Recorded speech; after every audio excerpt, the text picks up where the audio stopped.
Understanding the phrase, sweet dreams, in English. Hello, everyone. Welcome to our English language learning series. Today, we're going to explore a very common and charming phrase, sweet dreams.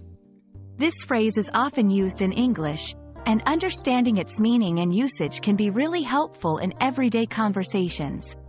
Let's dive in. The phrase, sweet dreams, is a warm, affectionate way to wish someone a pleasant sleep.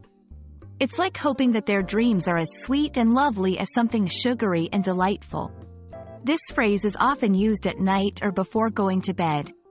It's a part of bedtime rituals in many English-speaking households, especially when parents are talking to their children. In this section, we'll look at how sweet dreams is used in everyday conversations. You might say it to family members, close friends, or even in a casual, friendly conversation with someone you're comfortable with. It's less formal and shows a level of closeness and care.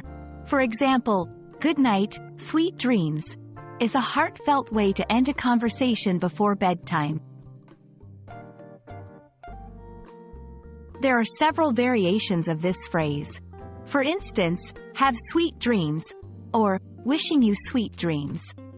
These all carry the same affectionate message, hoping that the person has a good night's sleep filled with pleasant dreams.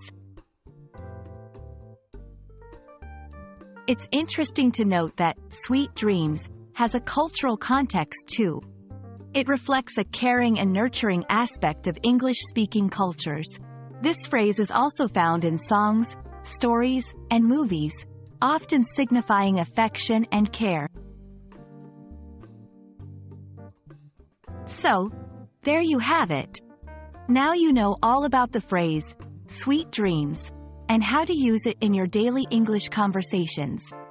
We hope this video has been informative and adds a little sweetness to your English learning journey. Sweet dreams, everyone.